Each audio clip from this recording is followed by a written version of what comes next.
सबसे पहला आर्टिकल हम पढ़ेंगे ASI to copy stone inscriptions on to paper in तिरुपुरम।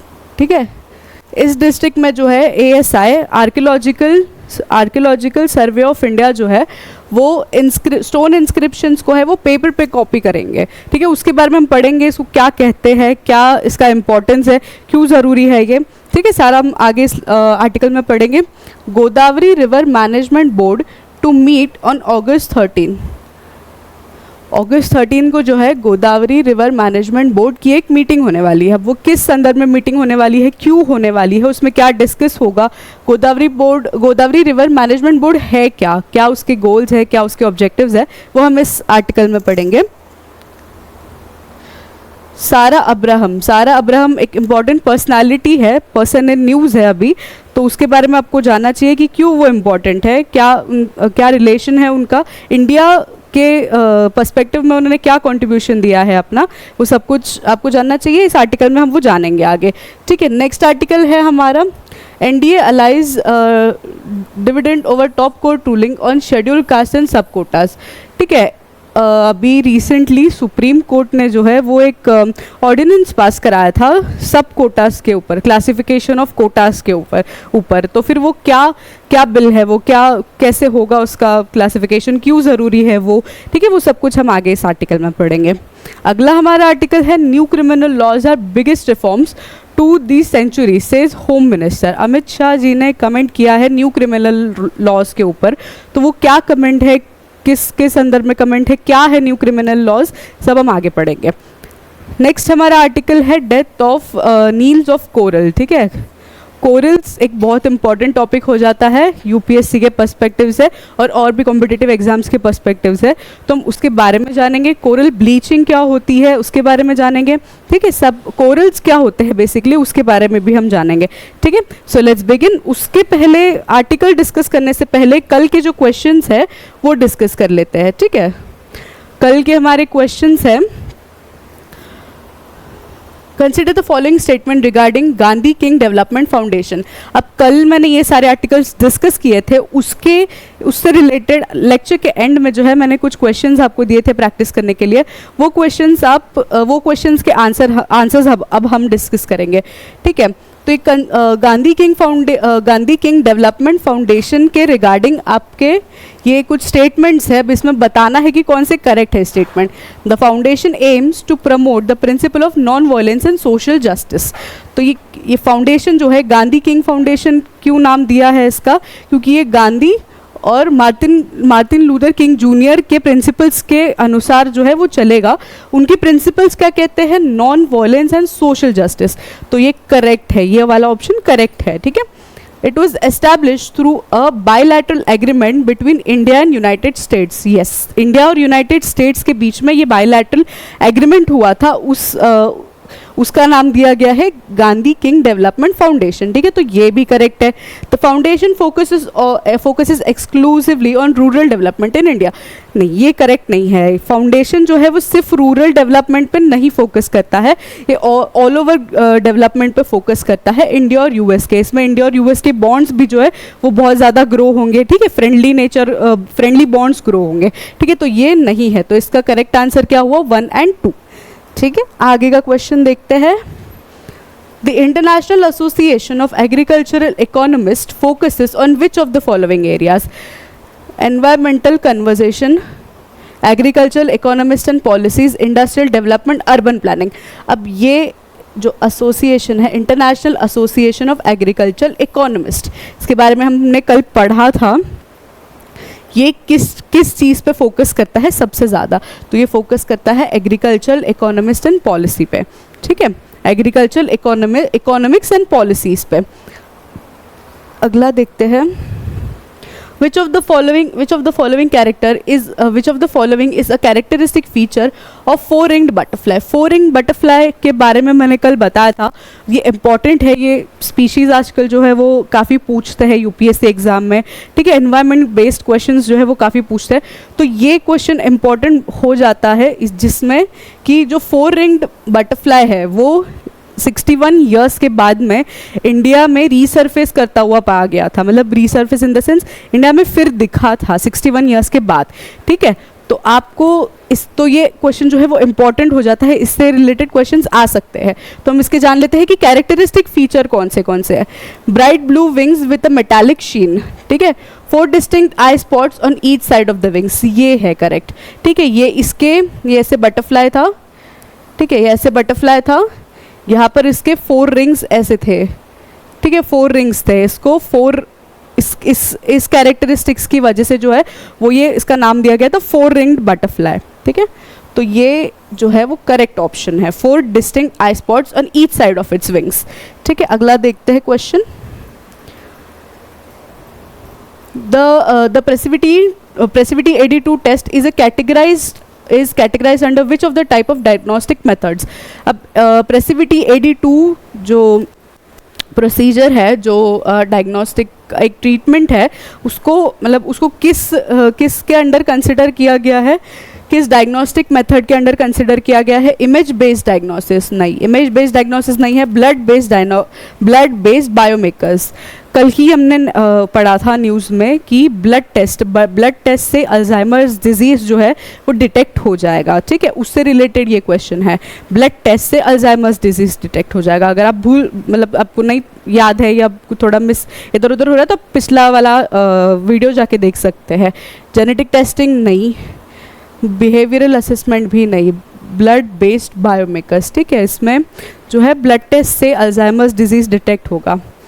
अगला देख लेते हैं, उसका टेस्ट का नाम है Precivity 82 टेस्ट।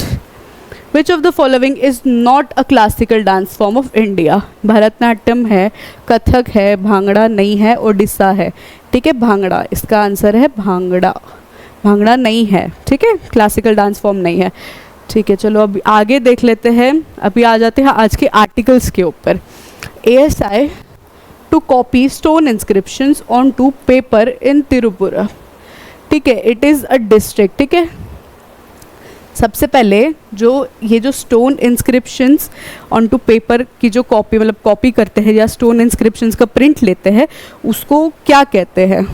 उसको कहते हैं एपिग्राफी, ठीक है, एपिग्राफी कहते हैं उसको, उस प्रोसेस को क्या कहते हैं? एपिग्राफी, ठीक है। A team of epigraphist from the archaeological survey of India Mysore recently embarked an exercise to copy important stone inscriptions. Important stone inscriptions जो है वो उनकी जो कॉपी है वो उनको स्टोन पेपर पे कॉपी करने के लिए जो है वो ये जो प्रोसीजर है वो बताया गया है, ठीक है। कहाँ पर ये हुआ है? Important stone eight Thaleshwar temple, ठीक है, थालेश्वर टेम्पल इन कोविलपल्लम, ठीक है, थालेश्वर टेम्पल में ये हुआ है, ठीक है। और उसके आसपास के भी कुछ टेम्पल्स हैं जहाँ पर स्टोन की जो स्टोन इंस्क्रिप्शंस की जो वो प्रिंटिंग है, पेपर पे कॉपी है, वो करने की कोशिश की गई है, ठीक है। आगे पढ़ते हैं, इसके रिगार्डिंग पढ़ते हैं कि ASI to copy stone inscription, ये तो न्यूज़ हो गया। The process of copying inscription on to paper is known as epigraphy, ठीक है। Epigraphy is an study of inscriptions और epigraphs as writing. It is the science of identifying graphemes, clarifying their meaning, classifying their uses according to dates and cultural context, ठीक है। Epigraphy जो है वो मतलब जो स्टोन के जो आर्किटेक्चर है उसके ऊपर के जो इंस्क्रिप्शंस है उसको कॉपी करने की टेक्निक है, ठीक है। उसको पेपर पे कॉपी करते हैं ताकि वो लंबे टाइम तक प्रिजर्व कर सके, ताकि जो है नेचुरल कॉजेज से कभी कभी क्या होता है, इंस्क्रिप्शंस के ऊपर के जो स्टोन्स वगैरह होते हैं, पिलर्स वगैरह होते हैं, उसके ऊपर के जो इंस्क्रिप्शंस होते हैं वो मिट जाते हैं, ढक जाते हैं। तो वो जो मतलब जो उसका ओरिजिन है नेचुरल जैसे थे वो प्रिजर्व करने के लिए जो है वो इस टेक्निक का यूज़ किया जाता है, ठीक है। Importance of epigraphy, historical documentation होता है, inscription often provides primary sources of historical information. Obvious सी बात है, हिस्टोरिकल इन्फॉर्मेशन प्रोवाइड करेंगे, ओरिजिनलिटी रहेगी कि ओरिजिनली ये कैसे मिला था हमें, ठीक है, इंस्क्रिप्शन कैसे मिला था, उसका क्या ओरिजिन था, ठीक है, उसको स्टडी करने में भी हेल्प करता है। Inscriptions help in preserving and understanding the cultural heritage को समझने के लिए जो है इस टेक्निक का बहुत ज़्यादा यूज़ होता है। Linguistic studies they offer insight into the development of languages, scripts and their usage over time. Archaeology epigraphic studies assist archaeologist in dating and contextualizing archaeological findings, ठीक है, जो आर्कियोलॉजिकल फाइंडिंग्स होते हैं उसको डेट करने में, मतलब उसका डेट्स, उसको टाइमलाइन बनाने के लिए, एक टाइमलाइन पे मेंशन करने के लिए कि अब ये मिला था, अब ये मिला था, उसके लिए ये बहुत इंपॉर्टेंट हो जाता है। जो स्टडी होती है उसकी, जैसे इंस्क्रिप्शंस को जब हम पेपर पे उतारेंगे उसके बाद उसको स्टडी करेंगे, जब उसको अच्छे से मतलब डिकोड करेंगे कि क्या लैंग्वेज है ये, उसकी स्टडी में भी ये हेल्प करता है, ठीक है। आगे बढ़ते हैं। एग्जाम्पल्स ऑफ नोटेबल इंस्क्रिप्शंस क्या क्या है? अशोकन एडिक्स, हम्पी, सांची स्तूपा, तमिल ब्राह्मी इंस्क्रिप्शंस, इन सब की जो है वो स्टडी की जा चुकी है पहले, ठीक है। अब ASI के बारे में जानते हैं। ASI क्या है? आर्कियोलॉजिकल सर्वे ऑफ इंडिया, ठीक है। इसके फाउंडर कौन है? अलेक्जेंडर कनिंघम, ठीक है, कनिंघम, फाउंडेड इन 1861 में ये फाउंड हुआ था, मतलब एस्टैब्लिश किया गया था। इसके अभी के डायरेक्टर जनरल जो है वो यादुवीर सिंह रावत है। हेडक्वार्टर्स जो है इसका न्यू दिल्ली में है, ठीक है। The ASI performs and regulates all activities related to archaeological reserves and excavations in India. ASI जो है वो आर्कियोलॉजिकल रिजर्व्स को प्रिजर्व करता है, ठीक है, उनको स्टडी करता है, उसके रिगार्डिंग जो पेपर्स है पब्लिश करता है ताकि पब्लिक नॉलेज में आए कि ये क्या फाइंडिंग्स हुई है आर्कियोलॉजिकली, उसका क्या एविडेंस मिला है, उसका हिस्टोरिकली उसका मतलब क्या उसका इम्पोर्टेंस है, वो सब कुछ ASI हमें बताता है, ठीक है। इट कंडक्ट्स आर्कियोलॉजिकल एक्सकवेशंस, ये एक्सकवेशंस कंडक्ट करवाते हैं। It maintains, conserves and preserves protected monuments, मैंने बताया अभी कि ये प्रिजर्व करते हैं, कंजर्व करते हैं जो इम्पोर्टेंट मॉन्यूमेंट्स होते हैं उनको। It engages in chemical protection of monuments, ठीक है, केमिकली अगर कोई मॉन्यूमेंट है उसको केमिकली प्रोटेक्ट करना है तो वो इसका डिसीजन भी ये लेते हैं और यही उसको प्रिजर्व करते हैं। It performs the architectural survey of monuments, एक सर्वे भी परफॉर्म करते हैं आर्किटेक्चरल मॉन्यूमेंट्स का। It conducts epigraphical and numismatic studies, numismatic studies, ठीक है। एपिग्राफी का अभी बताया मैंने, क्या मतलब है उसका, क्या स्टडी होती है वो, ठीक है। इट सेटअप साइट म्यूजियम्स, ठीक है, म्यूजियम्स की जो साइट्स होती है, मतलब म्यूजियम्स के थ्रू क्या होता है ना, कुछ अगर कोई चीज़ म्यूजियम में है तो वो पब्लिकली मतलब वो उसका इन्फॉर्मेशन देने के लिए लाई जाती है, ठीक है, म्यूजियम सेटअप करते हैं वो, ठीक है। Consider the following statement about epigraphy. Epigraphy is a study of inscriptions और एपिग्राफ्स एज राइटिंग। आगे बढ़ते हैं हम, क्वेश्चन देख लेते हैं। ये क्वेश्चन जो है थोड़ा PPT गड़बड़ हो गया है। Epigraphy is a study of inscriptions. Epigraphy के बारे में ये जो सेंटेंस है वो मतलब वो कंसिडर करने हैं, हमें बताने हैं कौन से सेंटेंसेस करेक्ट है, ठीक है। ये इसका जो आंसर है वो आप कल देंगे, कल के एग्जाम में, ठीक है। आगे बताऊंगी मैं इसका।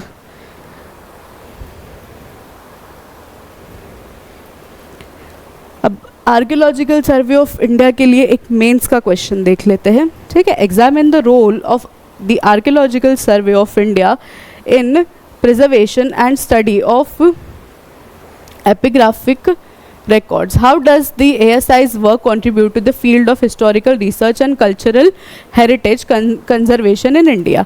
ठीक है, क्वेश्चन जो है ये प्रैक्टिस करना है आपको। इसमें आपको बताना है कि ASI का जो वर्क है उसका कंट्रीब्यूशन क्या है, उसके कंट्रीब्यूशन से क्या हेल्प मिलता है, उसके कंट्रीब्यूशन से हमें क्या इन्फॉर्मेशन मिलती है, ठीक है। उसका कंट्रीब्यूशन जो है वो इंडियन कल्चरल हेरिटेज उसको बचाने के लिए, उसे प्रिजर्व करने के लिए क्या हेल्प करता है इंडिया में, ठीक है। इसका आंसर जो है आप दीजिए। अगले आर्टिकल पे चलते हैं। Godavari river management board to meet on August 13, ठीक है। August 13 में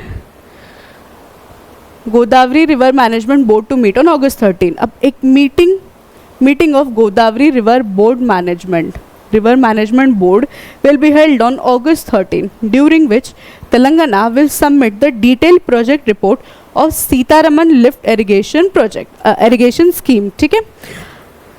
ये बोर्ड जो है गोदावरी रिवर मैनेजमेंट बोर्ड की मीटिंग होने वाली है August 13 को। अब इसमें तेलंगाना की तरफ से जो है वो रिपोर्ट सबमिट की जाएगी किस स्कीम के मुताबिक, सीतारामा लिफ्ट इरिगेशन स्कीम। इसके जो रिपोर्ट्स है, इसकी मतलब क्या इम्पैक्ट पड़ा है उसका, या फिर कितने हद तक उसके टारगेट्स पूरे हुए हैं, ठीक है। ये स्कीम ने कितना बेनिफिट किया है, वो सब कुछ जो है वो इस मीटिंग में जो है वो बताया जाएगा, डिस्कस किया जाएगा। अब आगे जान लेते हैं कि Godavari river board management project है क्या।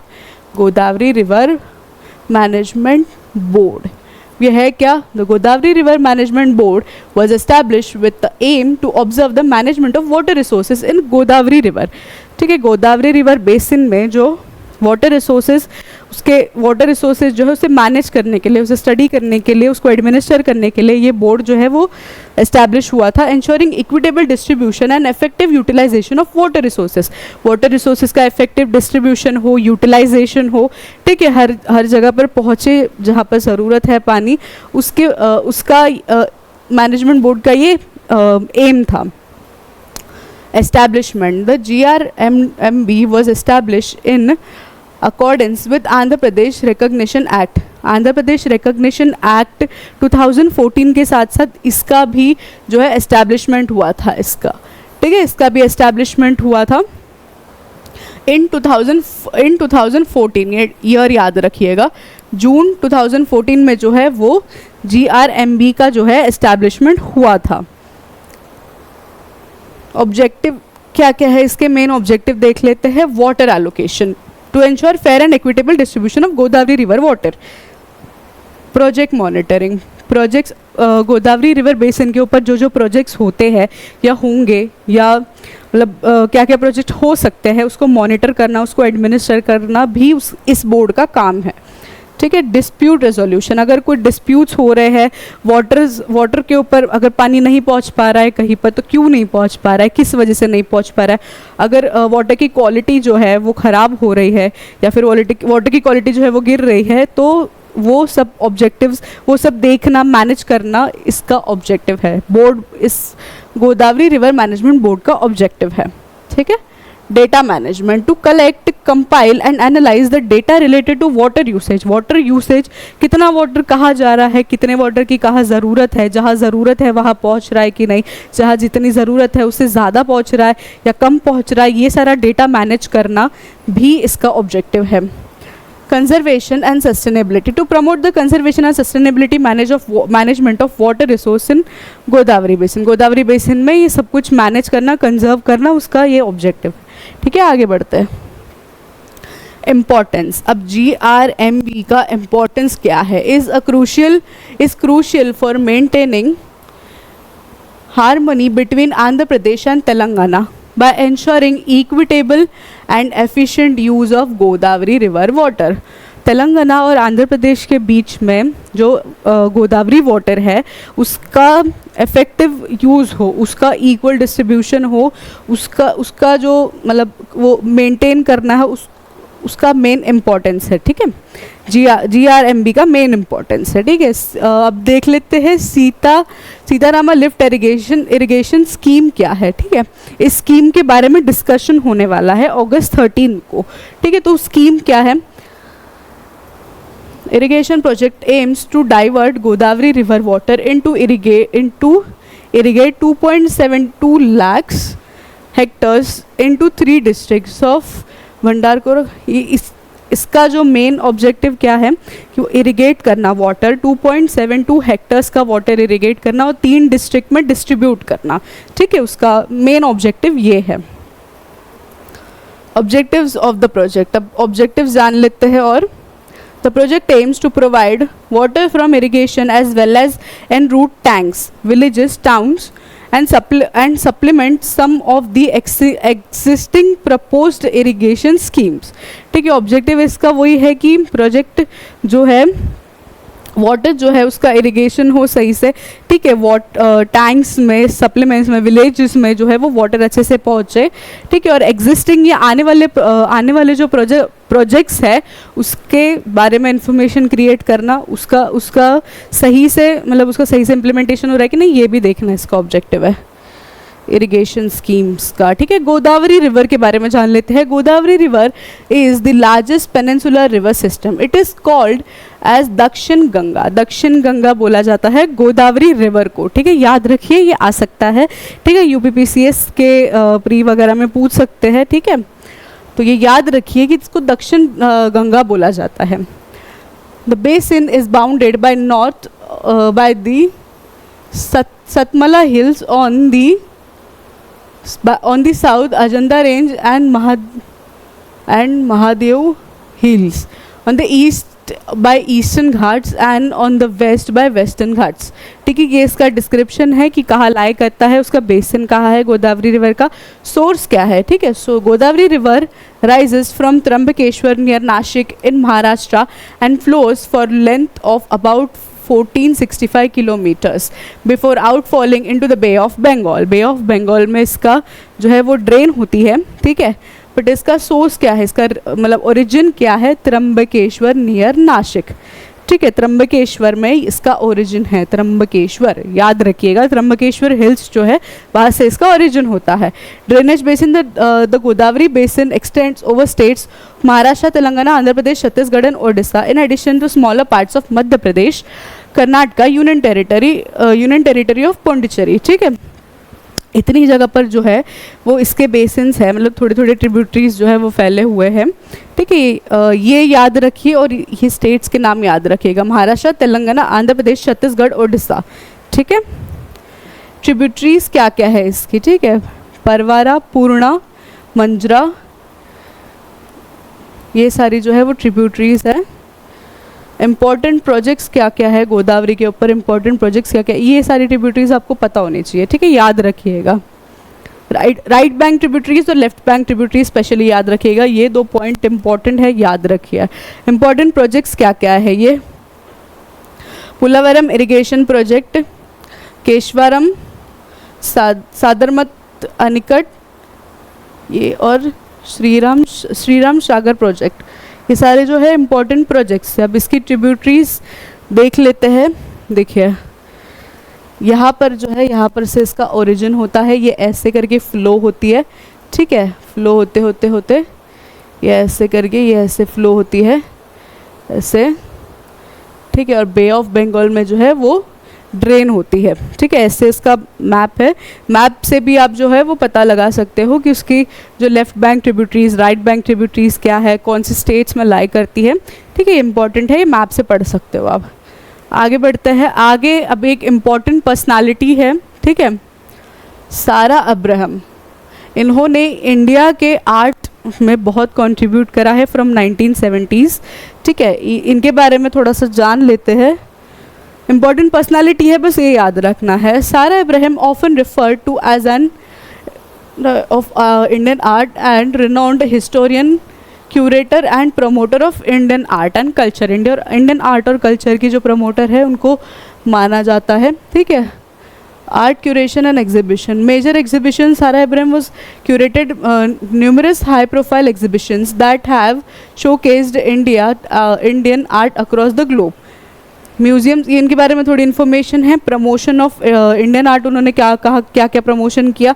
अवार्ड्स और recognition, national honour in recognition of her immense contribution, Sara Abraham has been honoured with several prestigious awards including national honour that celebrates her dedication to art. ठीक है, ये सब कुछ याद रखना है आपको। इनका नाम ज़रूर याद रखिएगा, आ सकता है आपके एग्जाम में। अगला देखते हैं।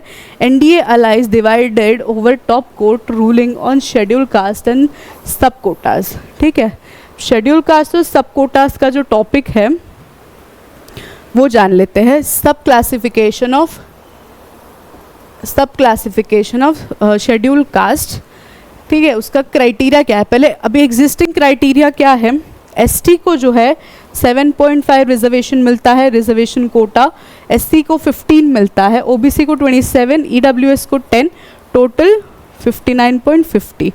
अब ये क्या टॉपिक है, मतलब क्या इसका मेन टॉपिक क्या है, तो ये न्यूज़ में है, इस वजह से न्यूज़ में है कि सुप्रीम कोर्ट ने जो है वो एक ऑर्डिनेंस पास किया है, और एक बिल कह सकते हैं उसको पास किया है कि जैसे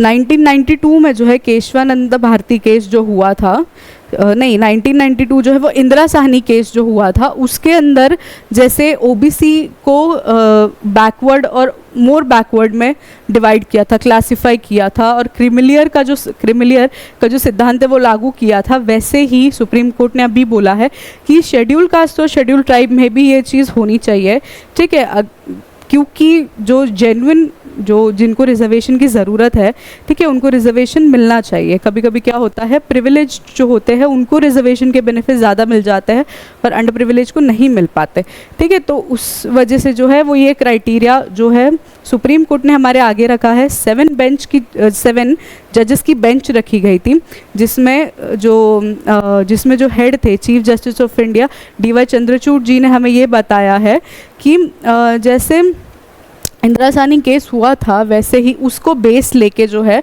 वो हम मतलब उससे थोड़ा सीख लेके जो है हमको एससी और एसटी में भी ये चीज़ अप्लाई करनी चाहिए, क्योंकि ये इंपॉर्टेंट है, जेन्युइन जिसको रिजर्वेशन चाहिए उस तक उसके बेनिफिट्स पहुंचने चाहिए। इस वजह से आगे जान लेते हैं इसके बारे में क्या है, की पॉइंट्स क्या है जजमेंट के, ठीक है, जजमेंट के बारे में जान लेते हैं।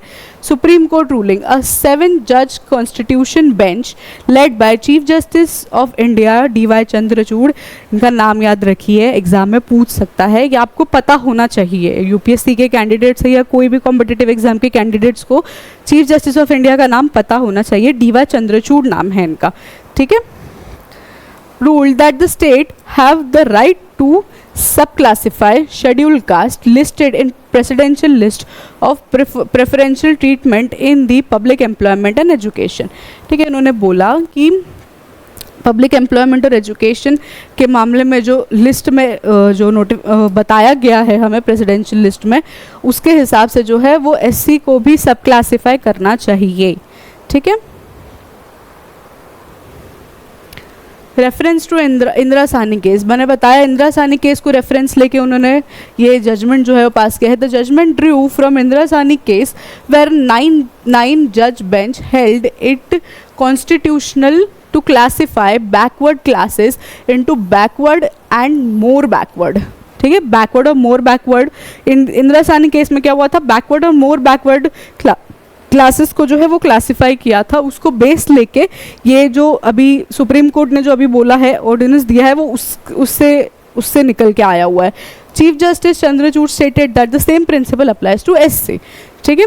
कॉन्स्टिट्यूशनल बेसिस क्या है इसके, sub categorisation is seen as a constitutional requirement to secure substantive equality among SC scheduled caste if their social position are not comparable. अगर एससी कैटेगरी के सारे लोगों की सोशल पोजीशन कंपेयर नहीं कर सकते हम, वो एक स्लेट पे नहीं लिख सकते या एक लाइन में नहीं आ सकते वो, तो फिर जो है हमें सब डिवीज़न करना ज़रूरी है, ताकि जो है वो मतलब थोड़ा गैप अगर ज़्यादा बढ़ रहा है दोनों के बीच में, प्रिविलेज और अंडर प्रिविलेज के बीच में, तो हमें ऐसे जो है वो कदम उठाने चाहिए जिससे जो गैप है वो कम हो और जिनको रिजर्वेशन की सबसे ज़्यादा ज़रूरत है उन तक रिजर्वेशन के बेनिफिट्स पहुँचे, ठीक है। आगे पढ़ लेते हैं। This authority is traced to article 15 clause 4 and 16 clause 5 of the constitution which allows affirmative action and equal opportunity in public employment, ठीक है। 15 क्लॉज 4 16 क्लॉज 5 जो है वो ये हमें अथॉरिटी देता है कि इक्वल अपॉर्चुनिटी पब्लिक एम्प्लॉयमेंट में इक्वल अपॉर्चुनिटी हो, और अगर नहीं है तो हम उसके ऊपर एक्शंस उठा सकते हैं, ठीक है, अफर्मेटिव एक्शंस उठा सकते हैं। इंदिरा साहनी केस के बारे में थोड़ा सा मैं बताती हूँ। ओबीसी को जो रिजर्वेशन है वो मंडल कमीशन के उस पर मिला था, ठीक है, मंडल कमीशन की सिफारिश पे मिला था, ठीक है। रिजर्वेशन कितना मिला था? 27% रिजर्वेशन मिला था, 27%, ठीक है, 27% रिजर्वेशन मिला था। कमेटी बनी थी, ठीक है, मंडल कमीशन बना था 1979 में, ठीक है। 1980 में जो है उन्होंने रिपोर्ट सबमिट करी अपनी, मंडल कमीशन ने जो है। फिर 1992 में क्या हुआ, उन्होंने जो है मंडल कमीशन का जो रिपोर्ट है वो लागू कराया गया। अब इतना वक्त क्यों लग गया लागू कराने में, और मतलब रिपोर्ट पेश करने में और लागू कराने में इतना क्यों डिफरेंस था? क्योंकि क्या होता है ना, जब रिजर्वेशन के अभी भी ये ऑर्डिनेंस बिल पास हुआ है उसके ऊपर भी काफ़ी पॉइंट्स उठ रहे हैं, काफ़ी लोग अपोज कर रहे हैं। तो कभी भी रिजर्वेशन बहुत सेंसिटिव टॉपिक है, कभी भी अगर इसके ऊपर कोई अमेंडमेंट होती है या कभी भी कुछ होता है, इस पर डिसीजन लेने की बारी आती है, तो बहुत सारा क्रिटिसिज्म होता है, बहुत सारा जो है वो मतलब लोग मानते नहीं, अपने हिसाब से सबको रिजर्वेशन चाहिए, ठीक है। तो क्या हुआ था तब, बहुत ज़्यादा क्रिटिसिज्म हुआ था, इस वजह से जो है उसको लागू कराने में बहुत वक्त लगा था। 1992 में क्या हुआ था कि इतने सारे क्रिटिसिज्म के बाद वो मामला सुप्रीम कोर्ट के पास गया। सुप्रीम कोर्ट ने जो है वो मंडल कमीशन के फेवर में डिसीजन दिया था कि हाँ लागू होना चाहिए, ठीक है, क्लासीफाई होने चाहिए बैकवर्ड और मोर बैकवर्ड क्लासेस। तब जो है वो इसका जो 27% रिजर्वेशन जो है वो अप्लाई हुआ था। और क्रिमिलियर का जो क्राइटेरिया है, क्रिमिलियर का जो सर्टिफिकेट हमारा बनता है, उसका भी क्राइटेरिया जो है वो तभी लॉन्च हुआ था। उसमें क्या था कि क्रिमिलियर में अब क्रिमिलियर सर्टिफिकेट तब बन सकता है कि 1 लाख आपका जो है वो एनुअल इनकम हो, ठीक है। 2015 में 1 लाख एनुअल इनकम से उस क्राइटेरिया को हटा के 8 लाख कर दिया गया, ठीक है, और 8 लाख कर दिया गया। इस सब को जो है बेस बना के जो है अब सुप्रीम कोर्ट ने ये ऑर्डिनेंस पास कराया है कि शेड्यूल कास्ट और शेड्यूल ट्राइब में भी जो है वो डिवीज़न होना चाहिए, सब क्लासिफिकेशन होना चाहिए, ताकि जो है जेन्युइन जो पब्लिक है उन तक रिजर्वेशन की जो बेनिफिट्स है वो पहुँचे। आगे बढ़ते हैं। अब इससे रिलेटेड मेंस में क्वेश्चन ज़रूर आएगा, क्योंकि ये इम्पॉर्टेंट टॉपिक है और इस मतलब काफ़ी चीज़ें हैं जो आपको पता होनी चाहिए, ठीक है, इम्पॉर्टेंट है ये। तो मेंस में क्वेश्चन आ सकता है, critically analyse the supreme courts recent verdict on reservation in promotions for SC and ST, how does it balance the principle of equality and social justice. Equality और सोशल जस्टिस का जो principal है वो कैसे balance करेगा ये law या ये बिल। तो आपको जो है इसके बारे में लिखना है, ठीक है, लिखिए, प्रैक्टिस करिए, इससे आपके जो मतलब आपके ओपिनियंस और पॉलिश होंगे, आपको पता लगेगा कि कैसे लिखना है आंसर। और जितनी मेंस के एग्ज़ाम के लिए प्रैक्टिस करोगे उतना इम्पॉर्टेंट है, उतने ज़्यादा आपके जो नंबर है वो बनेंगे मेंस एग्जाम में, ठीक है। अगला क्वेश्चन देख लेते हैं। Evaluate the impact of recent supreme courts verdict on socio economic upliftment of SC and ST in India. Do you think the verdict adequately addresses the historical injustice faced by these communities? ठीक है, ये भी आप try करिएगा, answer लिखने की कोशिश करिएगा।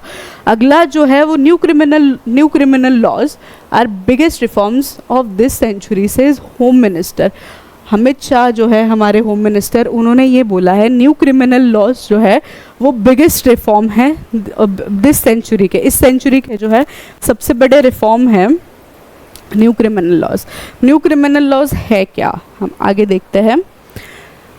India has recently undertaken a significant overhaul of its criminal laws with introduction of new bill aimed at reforming country's criminal justice system। criminal justice system को रिफॉर्म करने के लिए जो है जो नए बिल्स जो है, ठीक है, वो एस्टैब्लिश किए गए हैं, वो हमें दिए गए हैं। तो वो बिल है क्या, ठीक है, भारतीय न्याय संहिता बिल 2023, ये रिप्लेस करेगा IPC को, ठीक है, इंडियन पीनल कोड को भारतीय न्याय संहिता जो है वो रिप्लेस करेगा, ठीक है। This bill seeks to replace Indian penal code 1860 तो it introduces several new provisions and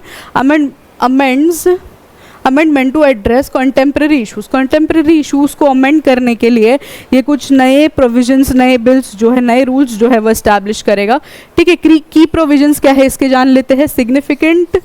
significance of language, ठीक है, मॉडर्न लैंग्वेज में ये बिल्स जो है वो बनाए जाएंगे या प्रस्तुत किए जाएंगे ताकि जो है सिंपलर अंडरस्टैंडिंग हो, जो सिंपलर अंडरस्टैंडिंग हो कॉमन पब्लिक को, ठीक है। अब जो पुराने ये जो आईपीसी था वो 1860 में बना था, तो तब की लैंग्वेज और अब की लैंग्वेज में बहुत डिफरेंस आ जाता है। इस वजह से जो है वो significance of language, modernise language जो है वो बेटर होगी, बेटर फॉर अंडरस्टैंडिंग होगी, ठीक है। स्ट्रिक्टर पनिशमेंट्स जो है वो ज़्यादा स्ट्रिक्ट होंगे, ठीक है। विक्टिम्स को जो है जस्टिस जल्दी मिलेगा और जो पनिशमेंट्स है वो हार्श होंगे, ताकि जो है वो कोई आगे ऐसा कोई कदम या फिर ऐसी कोई ऐसा कुछ जो है वो ना कर पाए या अवॉइड करे, ठीक है, पनिशमेंट्स को देख के। New offences includes provisions for new type of crimes such as cyber crime, organise. आजकल देखते हैं कि साइबर क्राइम बहुत ज़्यादा कॉमन हो गया है, क्योंकि जैसे जैसे इंटरनेट डेवलप हो रहा है वैसे वैसे क्राइम्स भी डेवलप हो रहे हैं, ठीक है। जैसे जैसे जो सेक्टर डेवलप होता है उसके क्रिमिनल उसका जो क्राइम्स है वो भी डेवलप हो जाता है इवेंचुअली, ठीक है। तो साइबर क्राइम एक बहुत बड़ा इशू हो गया है अभी। देखते ही है कि मतलब कभी कभी अकाउंट से पैसे डिडक्ट हो जाते हैं या फिर ऑनलाइन किसी के साथ कुछ फ्रॉड हो जाता है, कुछ और बोल के पैसे हड़प लिए जाते हैं। तो ये सारे जो इश्यूज़ हैं उसके लिए न्यू लॉज, और वो कैसे मतलब कैसे उसके पनिशमेंट्स जो होंगे वो कैसी हार्श पनिशमेंट्स होंगी, ये सब कुछ ये बताता है हमें, ठीक है। और ये इम्पॉर्टेंट भी है। victim rights enhances the right and protection for victim including comprehensive mechanism। comprehensive mechanism को comprehensive mechanism की हेल्प से जो है वो victim के rights को protect करते हैं, ठीक है। भारतीय नागरिक सुरक्षा संहिता बिल 2023 will replace CRPC, ठीक है, कोड ऑफ क्रिमिनल प्रोसीजर, ठीक है। ये कब हुआ था एस्टैब्लिश? 1973 में हुआ था, बट इसको रिप्लेस कर दिया जाएगा भारतीय नागरिक सुरक्षा संहिता बिल से, ठीक है। This bill aim to replace the code of criminal procedure with a focus on streamlining legal process and improving efficiency। Legal process को स्ट्रीमलाइन करने के लिए, स्ट्रेंथन करने के लिए, और इम्प्रूविंग एफिशिएंसी मतलब इम्प्रूविंग ज़्यादा एफिशिएंसी इम्प्रूव करने के लिए जो है वो ये लॉ जो है वो एस्टैब्लिश होंगे, ठीक है। ये लॉज जो है वो रिप्लेस होंगे CRPC। इसके की प्रोविजंस देख लेते हैं। Enhancement investigation provisions for time bound investigation to expenditure criminal justice procedure. क्या होता है ना कि कभी कभी जस्टिस नहीं मिल पाता या जस्टिस डिलेड हो जाता है, और जैसे कि बोलते हैं कि जस्टिस अगर डिले हो जाता है तो जस्टिस नहीं मिल पाता प्रॉपरली। तो वही है कि इस बिल के तहत जो है वो जस्टिस, टाइम बाउंड जस्टिस मिलेगा, ठीक है। सबको जो है वो टाइमली जस्टिस प्रोवाइड किया जाएगा, ये कोशिश रहेगी, ठीक है। केसेस पेंडिंग नहीं रहेंगे, सालों साल चलते नहीं रहेंगे, और जो सालों साल जो विक्टिम जो होते हैं उनका मतलब मेंटल प्रेशर भी बढ़ता है सब कुछ से, तो वो सब कुछ अवॉइड किया जाएगा इस बिल के तहत। Bail reforms simplified bail procedures and provides for more liberal bail conditions to reduce under trial detentions। Under trial detentions को रिड्यूस करने के लिए बेल प्रोसीजर को बहुत सिंपल बनाया जाएगा, ठीक है, इस बिल के तहत। विटनेस प्रोटेक्शन, ठीक है। जो विटनेस होते हैं, कभी कभी देखा जाता है कि जो विटनेस है, ठीक है, बड़े बड़े स्कैम्स के लिए या फिर जो बड़े कभी कभी वो हो जाते हैं, क्राइम्स हो जाते हैं, उसकी जो विटनेस होते हैं उनकी सिक्योरिटी के लिए मतलब कुछ नहीं किया जाता, कुछ किया जाता है, बट कभी कभी ऐसा देखा जाता है कि वो विटनेस को ही मरवा दिया या फिर कुछ हो गया, उनके एक्सीडेंट में उनकी मौत हो गई।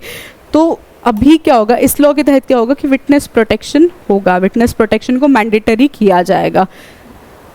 Technology integration encourages the use of technology in investigations such as electronic filing of complaints and digital evidences।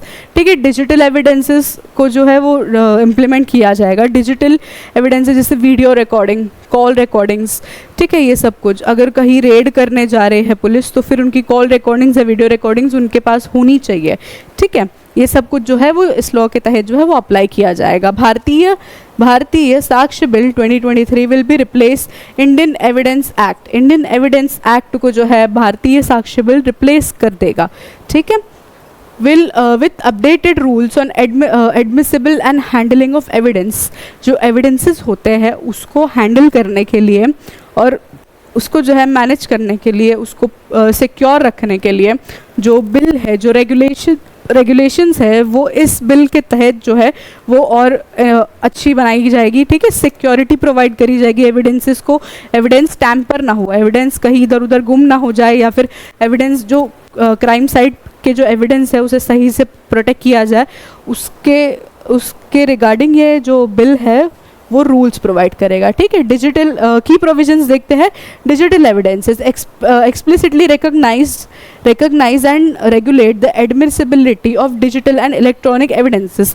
Electronic evidence और डिजिटल एविडेंसेस को जो है वो शामिल किया जाएगा, ठीक है। और उनके जो मतलब डिजिटल एविडेंस, वीडियो वगैरह अगर हम किसी की बनाते हैं या वो एक इम्पॉर्टेंट वीडियो, इम्पॉर्टेंट जो है वो एविडेंस बन जाता है, ठीक है, क्योंकि वो वीडियो में हर चीज़ विजिबल होती है, तो वो इम्पॉर्टेंट एविडेंस बन जाता है, ठीक है। उसको प्रोटेक्ट करने का जो है वो उसको प्रोटेक्ट करने के जो रूल्स है वो भारतीय साक्ष्य बिल जो है वो बताएगा हमें। Scientific evidences expands the scope of scientific and forensic evidences in trials.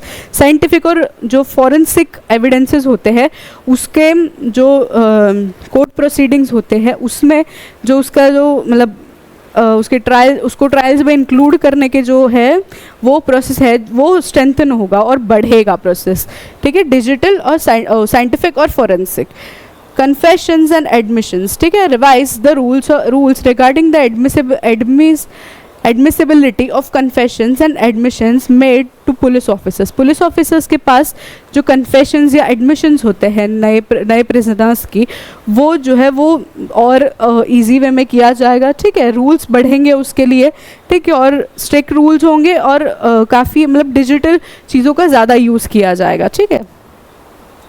Witness testimony provides new guidelines for witness testimony, including measures to prevent intimidation and ensure credibility। Witness की जो टेस्टिमनीज है उसको security provide करना, उसको जो है उसके लिए जो है न्यू गाइडलाइंस प्रोवाइड करी जाएंगे, ठीक है। आगे बढ़ते हैं। अब इस टॉपिक से ये बहुत इम्पोर्टेंट टॉपिक है, ठीक है। ये मतलब पूरा सेंचुरी, जैसे अमित शाह हमारे यूनियन मिनिस्टर के जो लैंग्वेज में बोले, तो ये जो है वो एक इम्पॉर्टेंट वो हो जाता है, पूरे सेंचुरी का जो है वो बहुत इम्पॉर्टेंट वो हो जाएगा। तो उसके वजह से जो है एग्ज़ाम में इसके आने के चांसेस बहुत ज़्यादा है। तो एग्ज़ाम के लिए मैंने मेंस के कुछ क्वेश्चंस लिखे हुए हैं, आप इसको प्रैक्टिस करिए और आप थोड़ा पता करिए और इसके बारे में और अपने ओपिनियंस इसमें दीजिए। Discuss the significance of Bharatiya Sakshya bill 2023 in modernising the rules evidence in Indian court. How does it address the challenges posed by digital electronic evidences. Digital और इलेक्ट्रॉनिक एविडेंसेस के जो चैलेंजेस फेस होंगे, ठीक है, उसके अकॉर्डिंग बताना है, उसके रिगार्डिंग बताना है, उसका डिस्कशन करना है कि क्या चैलेंजेस फेस होंगे या फिर उसके इम्पैक्ट्स क्या होंगे या उस चैलेंजेस का जो है वो हम निवारण कैसे कर सकते हैं, वो इस आंसर में बताना है। अगला क्वेश्चन देखते हैं। Evaluate the measures introduced in the new criminal laws to enhance victims' rights and protection। To what extent do these measures address the shortcomings of the previous legal framework। पहले जो CRPC वगैरह थे, criminal code थे, ठीक है, उसका जो legal framework था उसको और अभी के जो नए जो क्रिमिनल लॉज है दिए गए हैं उसमें क्या कंपैरिजन होगा उसका, ठीक है, क्या कंपैरिजन होगा उसके फ्रेमवर्क में, क्या कंपैरिजन मतलब उसके फ्रेमवर्क में जो है वो क्या अलग चीज़ें हैं या क्या हमें और बेनिफिट्स मिल रहे हैं या क्या शॉर्ट कमिंग्स है, उसके ड्रॉबैक्स क्या क्या है, वो सब कुछ जो है वो इस आंसर में डिस्कस करना है। तो ज़रूर इसको अटेंड करिएगा। अगला आर्टिकल देखते हैं। डेथ नील्स फॉर कोरल्स, ठीक है। कोरल्स जो है वो एक बहुत मतलब इम्पॉर्टेंट एक्वेटिक इसका जो है वो एक्वेटिक्स जो एनिमल्स होते हैं उसके लिए जो है वो एक इम्पॉर्टेंट पार्ट है कोरल्स, ठीक है। और इस आर्टिकल में हम कोरल ब्लीचिंग के बारे में पढ़ेंगे। कोरल है क्या, कहाँ होते हैं, कैसे होते हैं, उनका मतलब क्या इम्पोर्टेंस है, वो सब हम पढ़ेंगे। 2 months expedition by a team of marine scientists from Kerala University of Fisheries and Ocean Studies have found startling evidence pointing to extensive bleaching of coral, ठीक है। एक मरीन साइंटिस्ट की टीम ने जो है, जो केरला यूनिवर्सिटी को बिलोंग करती है, फिशरीज़ और ओशन की केरला यूनिवर्सिटी को बिलोंग करती है, उन्होंने जो है वो लक्षद्वीप के जो लक्षद्वीप ग्रुप ऑफ आइलैंड्स है, वहाँ के जो कोरल्स है उनमें काफ़ी ब्लीचिंग देखी है, ठीक है, कोरल ब्लीचिंग देखी है। तो उसका मतलब वो क्यों हो रही है, क्या उसका क्या रीज़न है उसके बिहाइंड, वो सब कुछ हम आगे पढ़ेंगे, ठीक है। चलिए फिर देखते हैं कोरल रीफ्स क्या होते हैं। Coral reefs are diverse under water ecosystem held together by calcium carbonate structure secreted by corals. ये देख रहे हैं आपने काफ़ी बार ये पिक्चर्स देखी होंगी ऐसे, इसको कोरल रीफ्स कहते हैं, ठीक है, ये कोरल रीफ्स कहते हैं, ये जो है वो कोरल रीफ्स इसको कहते हैं, ठीक है। ये अंडर वाटर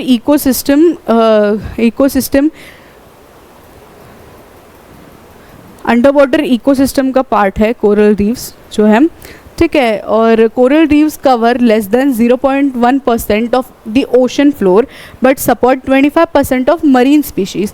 जो मराइन स्पीशीज़ है, ठीक है, एक्वेटिक एनिमल्स है या फिशेस है, उनमें 25% उनको जो है वो सपोर्ट प्रोवाइड करती है, बट इसकी जो अवेलेबिलिटी है वो 0.1% है। मतलब देख सकते हैं 0.1% अवेलेबिलिटी वर्सेस सपोर्ट कितना दे रहा है ये, ठीक है। Formation and type, the coral reefs are formed by colonials of coral polyps. Coral polyp से फॉर्म होता है, held together by calcium carbonate, उनका मतलब की पकड़ जो है वो कैल्शियम कार्बोनेट से मजबूत होती है, ठीक है। ब्लीचिंग में हम इसके बारे में और पढ़ेंगे कि कोरल ब्लीचिंग में जो है कैल्शियम कार्बोनेट कैसे वो होता है।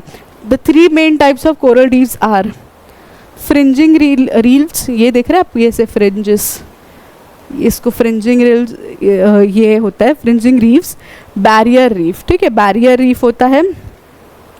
These are separated from mainland or island shore by a deep channel or lagoon, ठीक है। एक मतलब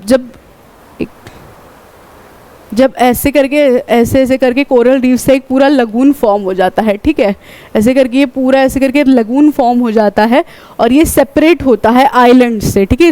इसको कोई सपोर्ट प्रोवाइड नहीं होता है, मेनलैंड से कोई सपोर्ट प्रोवाइड नहीं होता है, उसको कहते हैं हम बैरियर, उसको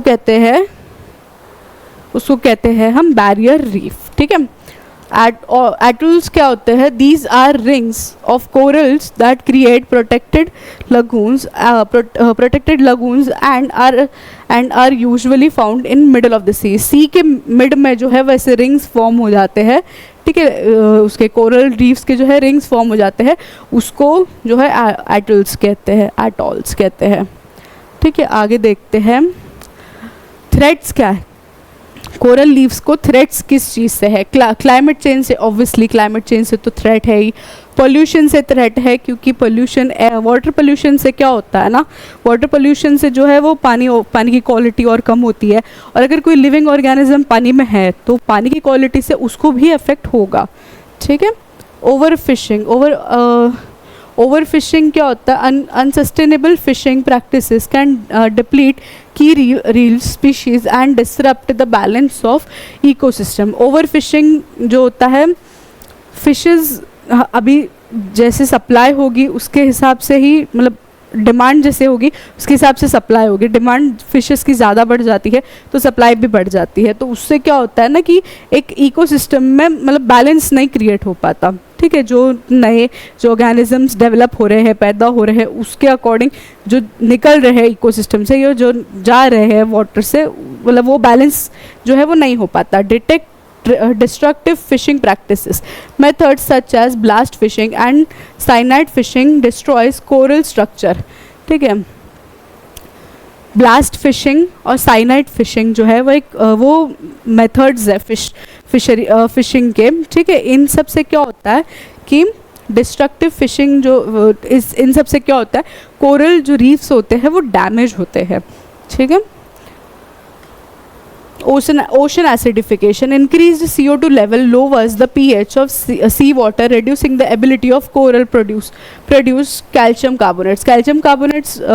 कैल्शियम कार्बोनेट जो होता है, कोरल्स जो है वो कैल्शियम कार्बोनेट प्रोड्यूस करती है, वो इंक्रीज लेवल ऑफ CO2 से जो है वो डैमेज होते हैं। उस वजह से CO2 ज़्यादा हो जाएगा ओशन में, तो कोरल्स जो है उसका कैल्शियम कार्बोनेट जो है वो भी इफेक्ट होगा, उससे जो है वो डैमेज क्रिएट होता है। आगे पढ़ते हैं, कोरल ब्लीचिंग क्या है, ठीक है। Coral bleaching is a phenomena where corals lose their vibrant colours and turn white.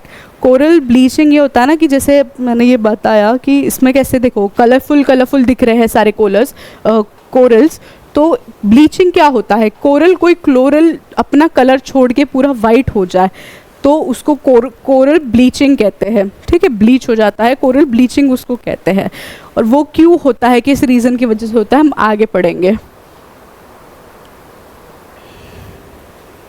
This occurs when corals expel the symbiotic algae living in their tissue. These algae provide corals with up to 90% of their energy through photosynthesis. Corals जो है ये corals जो है वो photosynthesis करके जो है वो अपना फूड बनाते हैं, अपने आप को ज़िंदा रखते हैं, ठीक है। इससे क्या होता है, जब ये ब्लीचिंग होती है तो ये फोटोसिंथेसिस जो है वो नहीं कर पाते हैं, ठीक है। उस वजह से जो है ब्लीचिंग, उस वजह से जो है वो इनकी जो है वो इनके जो है वो सिम्बायोटिक एल्गे होता है, ये हेल्प करता है इनके फोटोसिंथेसिस में, ठीक है। ये उस सिम्बायोटिक एल्गे को जो है वो मतलब छोड़ देते हैं, अपनी बॉडी से अलग कर देते हैं, इस वजह से जो है वो कोरल ब्लीचिंग होती है। आगे पढ़ते हैं, causes of coral bleaching. Temperature change, global warming, the primary cause of coral bleaching is elevated sea temperature. Sea temperature जब बढ़ता है ग्लोबल वार्मिंग की वजह से तो कोरल ब्लीचिंग ज़्यादा पॉसिबल है, अभी हो जाता है वो। क्लाइमेट इवेंट्स, ठीक है, events like El Nino can rise sea temperature temporarily leading to wide spread of bleaching. कल या परसों के लेक्चर में मैंने बताया था एल नीनो और लानीना का इफ़ेक्ट के बारे में जो है मैंने एक्सप्लेन करा था, ठीक है। वो इम्पॉर्टेंट है काफ़ी, उसके वजह से क्या होता है ना, जो वाटर में अपवेलिंग वगैरह होती है उससे जो कोरल लीव्स है उसको भी दिक्कत होती है, ठीक है। उससे एल नीनो की वजह से सी का टेम्परेचर जो है, ओशन का टेम्परेचर बढ़ जाता है, एवरेज से अबव टेम्परेचर बढ़ जाता है। इस वजह से जो है वो टेम्परेचर, कोई चीज़ लिविंग चीज़ को अगर टेम्परेचर बढ़ा के उसमें रखा जाएगा तो वो ओब्वियसली डैमेज हो ही जाएगी, ठीक है। सोलर रेडिएशंस, यूवी रेडिएशन से भी होता है। वाटर क्वालिटी से तो होता है पॉल्यूशन, सेडिमेंटेशन से होता है salinity changes, fresh water influx, heavy rainfall of fresh water from reverse can reduce salinity level, stressing corals से पे स्ट्रेस होता है, अगर ज़्यादा रेनफॉल हो गया तो उससे वाटर की सैलिनिटी जो है वो इफेक्ट हो जाती है, ठीक है। वाटर की सैलिनिटी इफेक्ट होगी तो इवेंचुअली कोरल ब्लीचिंग जो है वो टेक प्लेस होगी। ओशन एसिडिफिकेशन अभी बताया, इंक्रीज CO2 के वजह से। इफेक्ट्स ऑफ कोरल ब्लीचिंग, इसके इफेक्ट्स क्या है, लॉस ऑफ हैबिटेट लॉस हो जाता है कोरल लीव्स का। रेड्यूस बायोडाइवर्सिटी जो है वो कम हो जाती है। इकोनॉमिक इम्पैक्ट भी हो जाता है। कोस्टल प्रोटेक्शन जो है वो कोरल लीव्स जो है वो कोस्टल प्रोटेक्शन करते हैं, वो भी कम हो जाता है, ठीक है। आगे बढ़ते हैं, ये कुछ स्ट्रैटेजीज है जो आप जो है अप्लाई कर सकते हैं। आज जो भी हमने क्वेश्चंस, जो भी हमने आर्टिकल्स पढ़े उसके रिगार्डिंग जो है मैंने कुछ प्री के क्वेश्चंस जो है वो बनाए हैं आपके लिए, तो ये प्रैक्टिस करिए। इसके जो आंसर्स है वो कमेंट सेक्शन में दीजिए। कल आके मैं आपके इस क्वेश्चंस का डिस्कशन करूँगी और आपको बताऊँगी इसके क्या आंसर्स है, ठीक है। Consider the following statement about epigraphy. Epigraphy के बारे में बताना है। Epigraphy is a study of inscriptions और epigraph as writing. The archaeological survey of India is the primary organisation responsible for epigraphic studies in India. Inscriptions provide primary sources of historical information and help understanding ancient culture, ठीक है। इन तीनों में से कौन सा जो option है वो करेक्ट है वो बताना है आपको, ठीक है। कौन सा ऑप्शन करेक्ट है वो बताना है आपको, ठीक है। आंसर दीजिए कमेंट सेक्शन में। Which of the following states does the Godavari river flow through? इन सारे स्टेट्स से गोदावरी रिवर फ्लो होती है, कौन से स्टेट्स से होती है वो बताना है। महाराष्ट्र, मध्य प्रदेश, उड़ीसा, महाराष्ट्र, तेलंगाना, आंध्र प्रदेश, कर्नाटका, केरला, तमिलनाडु, गुजरात, राजस्थान, हरियाणा। ठीक है, कौन से स्टेट से फ्लो होती है वो बताना है। आगे पढ़ते हैं। The supreme court of India has recently deliberated on the issues of sub classification within the scheduled caste and scheduled tribes quota. Which of the following statements is are regarding this issue? ठीक है, इस issue से related कौन से statement correct है वो बताने हैं हमें।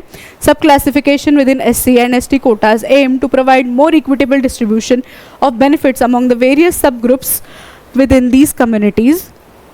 The Constitution of India explicitly provide the sub-classification within SC, ST categories under Article 341 and 342.